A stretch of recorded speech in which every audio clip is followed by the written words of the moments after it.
Achieve कर लिया जिसे अचीव करना संभव ही नहीं था। इस सरकार ने इस बजट से लगभग देश के हर वर्ग को निराश किया। They have managed to displease all sections of our society. In fact sir, Bharatiya Janata party के अपने समर्थक भी, अपने वोटर भी इस बजट से बेहद निराश हैं। सर, बजट 2024 में अगर आप सर इनको मुझे बोलने दीजिए, नहीं तो मैं if you want me to yield मैं बैठ जाता हूं सर। आप बैठो, आप बोलने दो। आपका कैपिटल गेन टैक्स लगता है, सेस सरचार्जेस 1-1.5 रुपए के लग जाते हैं, तो मात्र 10 रुपए में से 7-8 रुपए तो सरकार के खजाने में चला जाता है। तो आम इंसान को मिलता क्या है, आम आदमी को मिलता क्या है? और सरकार जो हमसे इतना टैक्स लेती है उसके बदले में तो मात्र 10 रुपए में से 7-8 रुपए तो सरकार के खजाने में चला जाता है। तो आम इंसान को मिलता क्या है, आम आदमी को मिलता क्या है? और सरकार जो हमसे इतना टैक्स लेती है उसके बदले में सरकार हमें देती क्या है? कौन सी ऐसी अंतर्राष्ट्रीय सेवाएं, world class health care, education, transport सुविधाएं सरकार बदले में देशवासियों को देती है? मैं ये भी पूछना चाहता हूं। इसीलिए आज मुझे ये कहने में बिल्कुल भी गुरेज नहीं है that sir we in India today pay taxes like England to get services like Somalia. Sir आज सर मैं अपने इस भाषण को सर 2 भाग में बांटूंगा। पहले भाग में मैं सर सरकार की इतनी दुर्दशा 2024 के चुनावों में क्यों हुई और आज की आर्थिक स्थिति क्या है उस पर बात करूंगा, और दूसरे भाग में कुछ सुझाव भी सरकार को दूंगा। सर, पहले 2019 में भारतीय जनता पार्टी की 303 सीटें थी। देश की जनता ने उन सीटों पर 18% जीएसटी लगाकर इनको 240 सीटों पर ला खड़ा किया। सर इसके कई कारण बताए जाते हैं। कोई कहता है कि धर्म का कार्ड नहीं चला, कोई कहता है जातीय कारण है, तो कोई कहने लगता है कि टिकट डिस्ट्रीब्यूशन में कमी रही। सर ये सब ऊपरी कारण है। मैं 3 कारण बताता हूं जिस वजह से भारतीय जनता पार्टी की ये दुर्दशा हुई। पहला कारण है इकोनॉमी, दूसरा कारण है इकोनॉमी, और तीसरा कारण भी है इकोनॉमी। सुनिए प्लीज, ये सर मैं बैठ जाता हूं। ये राष्ट्रपति के अभिभाषण पर चर्चा नहीं है, ये आम बजट पर चर्चा है। माननीय राघव चड्ढा जी आपस में बात नहीं करें।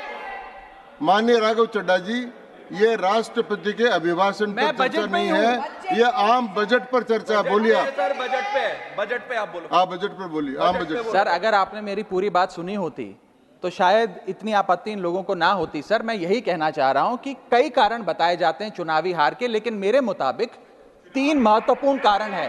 पहला कारण इकोनॉमी, दूसरा कारण इकोनॉमी, और तीसरा कारण भी इकोनॉमी। मैं इकोनॉमी की बात कर रहा हूं, चुनावों की बात नहीं कर रहा। सर पहला कारण, सर मैं बैठ जाता हूं सर, इनको चिल्लाने दीजिए, मैं बैठ जाता हूं सर। माननीय सदस्य बैठिए। जब आपका समय आए तो आप बता देना दिल्ली में कैसे आ रहे। अभी उनको बोलने दीजिए। बोलिए बंद। अभी उन्होंने बना दिया है। बोलिए। सर पहला कारण हार का है rural income and inflation. Sir Bharat की 60% से ज्यादा आबादी सर गांव में बसती है, लेकिन आज सर सर ये ठीक नहीं है सर। इनकी तबीयत खराब है, इनके पेट में क्यों दर्द हो रहा है? इनकी तबीयत खराब है, इनकी तबीयत खराब है। क्या दिक्कत है? इनके पेट में दर्द हो रहा है, इनकी तबीयत खराब है क्या सर? आज आप बैठिए, बैठ जाए। माननीय सदस्य कृपया बैठे, बैठ जाए। मन कृपया बैठे, बैठिए।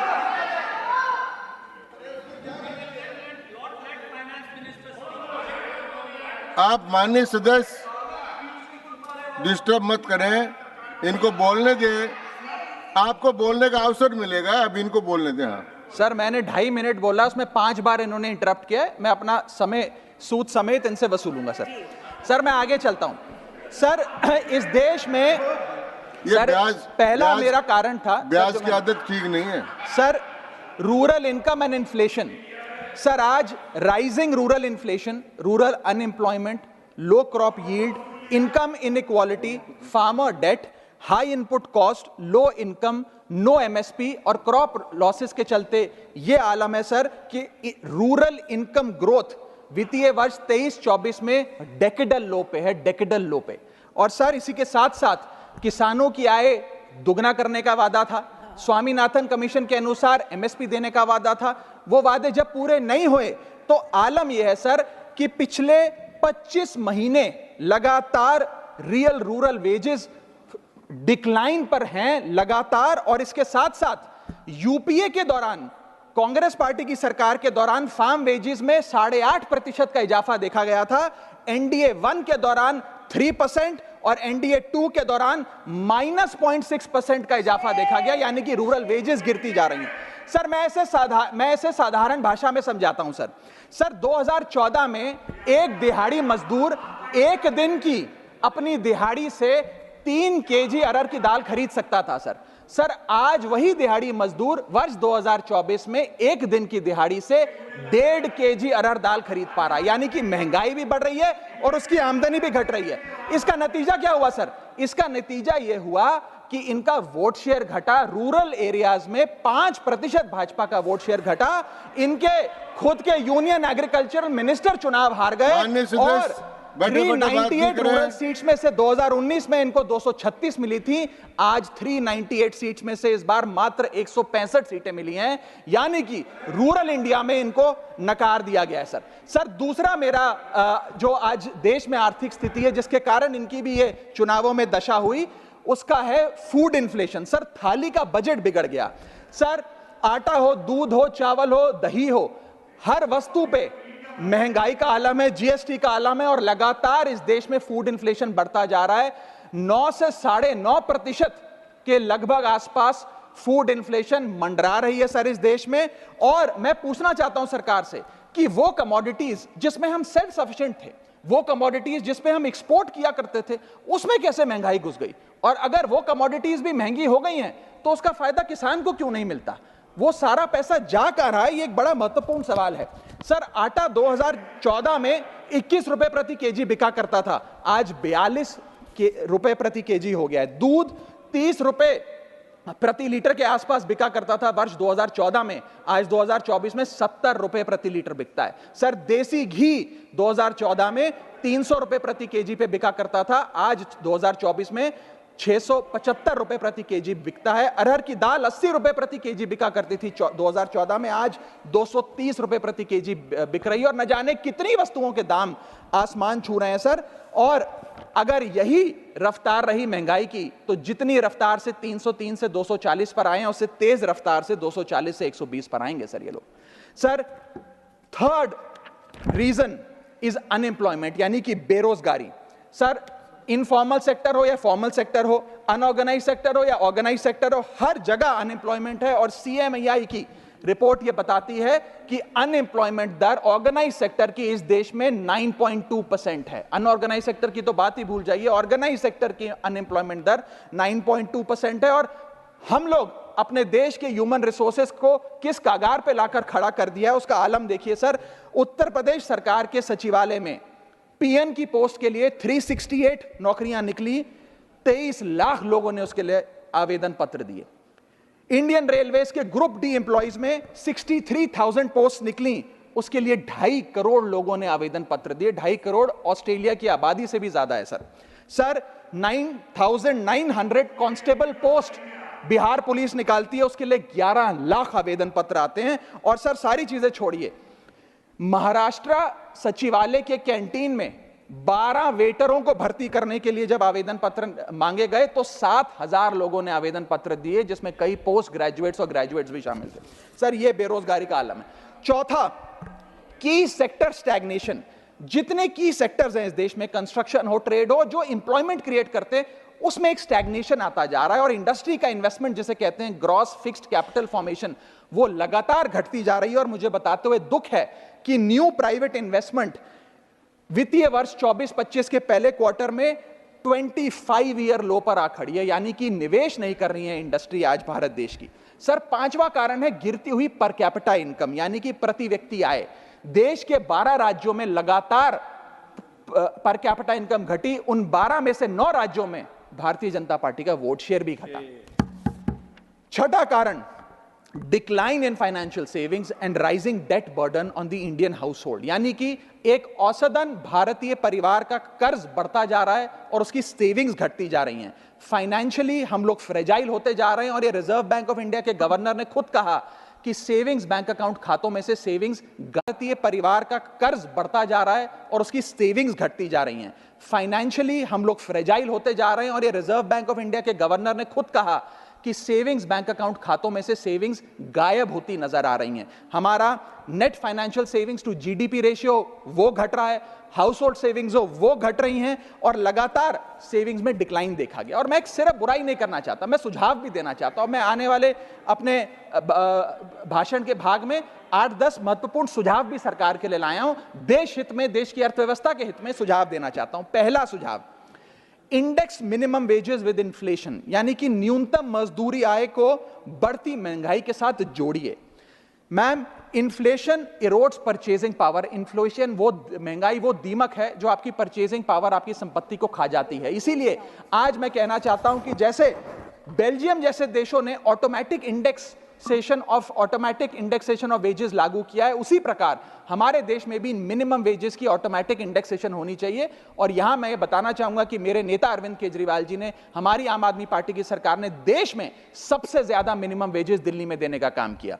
दूसरा मेरा महत्वपूर्ण सुझाव, rework the agricultural pricing formula, यानी कि जब किसान खुले बाजार में अपनी फसल बेचने जाता है मैम, तो वहां पर एक मिनिमम रिजर्व प्राइस होना चाहिए, यानी कि उस प्राइस के नीचे किसान की कमाई नहीं होगी, किसान को उस रेखा के नीचे का दाम नहीं मिलेगा। इससे प्राइस वोलेटिलिटी से किसान बचेगा, इकोनॉमिक सिक्योरिटी किसान को मिलेगी और प्रोडक्शन में कंटिन्यूटी रहेगी। मेरा तीसरा सुझाव, legal guarantee to MSP in accordance with Swaminathan commission report. Swaminathan commission report की बात सुनते सुनते कि हम लागू करेंगे, मेरे भी बाल पक गए हैं, लेकिन आज तक लागू नहीं हुआ। मैं अनुरोध करूंगा सरकार से कि उस लीगल गारंटी को देश के किसान को सौंपे। चौथा और बहुत महत्वपूर्ण, हाथ जोड़कर विनती करना चाहूंगा, restore indexation on long term capital gain. Ma'am, पूरे दुनिया में इन्वेस्टर्स को इन्वेस्टमेंट्स करने के लिए प्रमोट करने के लिए इंसेंटिवाइज किया जाता है। इस देश में इंडेक्सेशन हटाकर हम इन्वेस्टर क्लास को डिसइंसेंटिवाइज कर रहे हैं इन्वेस्ट करने के लिए। इंडेक्सेशन हटाना टैक्स लगाना नहीं है, इन्वेस्टर्स को पीनलाइज करने जैसा है। मैडम, मैं बताना चाहता हूं, inflation ravages the value of money. पैसे को खा जाता है इन्फ्लेशन, इसीलिए हम कॉस्ट ऑफ एक्विजिशन को इंडेक्स कर कैपिटल गेन टैक्स की कैलकुलेशन करते हैं। और जो लोग खुश हैं आज कि कैपिटल गेन टैक्स को 20% से घटाकर 12.5 कर दिया है, उनके लिए मैं एक उदाहरण लाया हूं। इस उदाहरण के माध्यम से हम समझ जाएंगे कि कैसे इंडेक्सेशन हटाना इस देश के इन्वेस्टर को एक बहुत बड़ी उसकी जेब पे डाका डालने जैसा है। मैडम, फर्ज करिए कि 2001 में आपने 1 करोड़ रुपए का एक मकान खरीदा। वो मकान की दर 6% के हिसाब से बढ़ती गई उसकी वैल्यू, और आज वो मकान जो 1 करोड़ का आपने 2001 में खरीदा था, वो आज 4 करोड़ 17 लाख रुपए का हो गया। अब 2 सिनेरियो हैं, एक इंडेक्सेशन का सिनेरियो जिसमें आप बेचें उस पर टैक्स लगे, और एक नया सिनेरियो जिसमें आप उसे बेचेंगे तो नई रेट के अकॉर्डिंग उस पर टैक्स लगेगा। मैं पहले पुराने सिस्टम के हिसाब से, इंडेक्सेशन वाले सिस्टम के हिसाब से उस पर कितना टैक्स लगेगा वो आपको बताना चाहता हूं।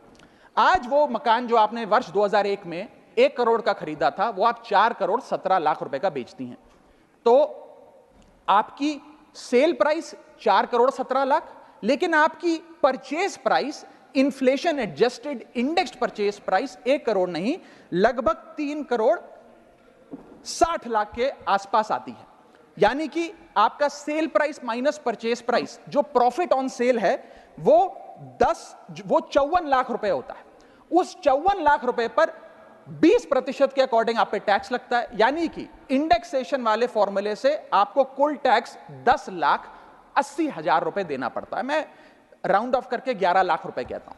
लेकिन जो नई व्यवस्था है जिसमें इंडेक्सेशन आपसे छीन लिया गया है, उसमें sale price 4 crore 17 lakh, cost price 1 crore, मुनाफा 3 करोड़ 17 लाख, उस पर 12.5% टैक्स, यानी कि टैक्स कुल मिलाकर आपका बनता है 39,62,000। यानी कि नई व्यवस्था में वही 1 करोड़ का मकान अगर आप बेचेंगे आज 4 करोड़ 17 लाख का, तो आपको लगभग 40 लाख रुपए टैक्स देना पड़ेगा, और पुरानी व्यवस्था में आपको मात्र 11 लाख रुपए टैक्स देना पड़ेगा। यानी कि 40 माइनस 11 लगभग 29 लाख रुपए का एडिशनल टैक्स आपको देना पड़ेगा मात्र 1 करोड़ रुपए के प्लॉट की सेल पर। यह है इंडेक्सेशन का खेल। इसीलिए indexation long term capital investments के लिए अति आवश्यक है। मैं सरकार से अनुरोध करूंगा कि उसे ना हटाएं, और आज मैं इस सदन में भविष्यवाणी करता हूं, अगर आपने इंडेक्सेशन वापस लागू नहीं किया तो 3 चीजें होने जा रही हैं इस देश में।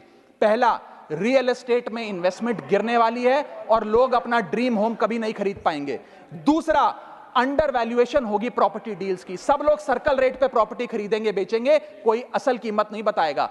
और थर्ड थिंग जो इस देश में होने जा रही है, रियल एस्टेट सेक्टर में भारी तादाद में ब्लैक मनी आने जा रहा है अगर आपने ये इंडेक्सेशन का फैसला वापस नहीं लिया। मेरा 5वां सुझाव सरकार को, फाइनेंशियल सेविंग्स को इंसेंटिवाइज करिए। डेट में, इक्विटी में, म्यूचुअल फंड्स में, बैंक डिपॉजिट्स में फाइनेंशियल इन्वेस्टमेंट्स, और खास करके जो 24 से 36 महीने से अधिक लोग अपनी इन्वेस्टमेंट रखते हैं उन्हें इंसेंटिवाइज करिए, टैक्स मत करिए, पीनलाइज मत करिए। और मैं कहूंगा आने वाले समय में आपको लॉन्ग टर्म कैपिटल गेन पे टैक्स अबॉलिश करने के लिए भी सोचना चाहिए, ना कि उसे सिर्फ कम करना चाहिए। छठा मेरा सुझाव, review, revise and simplify GST. GST जिसे गहरा संकट टैक्स या गब्बर सिंह टैक्स के नाम से आज देशवासी जानते हैं, रोटी हो, कपड़ा हो, मकान हो, हर चीज पे जीएसटी लगा लगा कर हमने इस देश के इन्फ्लेशन पर भी जीएसटी लगा दिया, सारी चीजें महंगी हो गई। मेरा सुझाव है सरकार से कि इस जीएसटी के पूरे फ्रेमवर्क को कॉम्प्रिहेंसिवली स्टडी कर रिवाइज करिए। एक्सपोर्ट ओरिएंटेड सेक्टर्स में जीएसटी कम करिए ताकि हम ग्लोबली कंपेटिटिव बन सकें। एसएमई सेक्टर जो नौकरियां देता है, छोटे उद्योग हैं, उसमें जीएसटी कम करिए। और एसेंशियल कमोडिटीज, दूध, दही, चावल, रोटी, चावल, आटा, उस पर कम से कम जीएसटी विड्रॉ करिए। मेरा 7वां मेरा सुझाव, give more to states. India is a union of states. States की जेब में थोड़ा पैसा डालिए। कोलिशन पॉलिटिक्स के कंपल्शन हम समझते हैं कि आपको बिहार को, आंध्र प्रदेश को ज्यादा पैसा देना था, लेकिन उन राज्यों ने जिन्होंने आपको भरपूर वोट दिया, गुजरात ने, दिल्ली ने, मध्य प्रदेश ने, उड़ीसा ने, झारखंड ने, छत्तीसगढ़ ने, जिन लोगों ने अपने राज्यों की लगभग सारी सीटें आपकी झोली में डाल दी, उनसे क्या गलती हुई? उन राज्यों को आपने दिया एक एक झुंझुना और बाकी 2 राज्यों को पे सब कुछ लौटा दिया। तो ये डिस्क्रिमिनेटरी फेडरलिज्म नहीं होना चाहिए, कोऑपरेटिव फेडरलिज्म होना चाहिए। ये गुहार में लगाना चाहूंगा। और इस सरकार को एक बुरी आदत है सेस और सरचार्ज लगाकर पैसा वसूलने की। सेस और सरचार्ज वो टैक्स है सरकार का जिसे उन्हें राज्यों के साथ बांटना नहीं पड़ता, वो डिविजिबल पूल में नहीं जाता। इसीलिए सरकार सेस और सरचार्ज लगा लगाकर आम आदमी से पैसा वसूलती है। मैडम, अगर केंद्र सरकार 100 रुपए कमाती है तो उसमें से 18 रुपए सेस और सरचार्ज के जरिए कमाती है, यानी कि मात्र 82 रुपए, 100 में से 18 हटा दीजिए, 82 रुपए डिविजिबल पूल में जाता है जो राज्यों में बांटा जाता है। 18 रुपए सीधा सरकार की जेब में जाता है। मैं अनुरोध करूंगा कि सेस और सरचार्ज की या तो इस प्रथा को बंद करें या वो भी डिविजिबल पूल में डालकर स्टेट्स के साथ बांटे। मेरा 8वां सुझाव, जीएसटी कॉम्पनसेशन जो राज्यों के लिए बंद कर दिया गया है उसे कम से कम 5 साल और दीजिए। कई ऐसे राज्य हैं, तमिलनाडु है, महाराष्ट्र है, पंजाब है, गुजरात है, जिनकी अर्थव्यवस्था आज जीएसटी कॉम्पनसेशन के पैरों पे खड़ी हुई है, जो आज हमारे बजट का 10 से 15% हिस्सा इनकम का जीएसटी कॉम्पनसेशन से आता है। मैं अनुरोध करना चाहूंगा सरकार से कि कम से कम 5 साल और जीएसटी कॉम्पनसेशन देकर इन राज्य सरकारों की मदद की जाए। और अंत में बस मैं यही अपनी बात बोलकर खत्म करूंगा मैडम, कि इस बजट ने टैक्स बढ़ा बढ़ाकर इस देश के आम आदमी के खून चूसने का काम किया। मैं अनुरोध करूंगा कि डायरेक्ट टैक्स हो या इनडायरेक्ट टैक्स हो, इस पूरी व्यवस्था पे एक बार फिर से गौर फरमाया जाए। जो मैंने शुरुआत में कहा था उसे दोहराऊंगा, हम 10 रुपए अगर कमाते हैं तो उस पर 3-3.5 रुपए इनकम टैक्स लगता है, उस पर 2 से 2.5 रुपए जीएसटी खा जाता है, 1.5 रुपए का कैपिटल गेन टैक्स लगता है, आधे पैसे का सरचार्ज और सेस लगता है, यानी कि 10 रुपए में से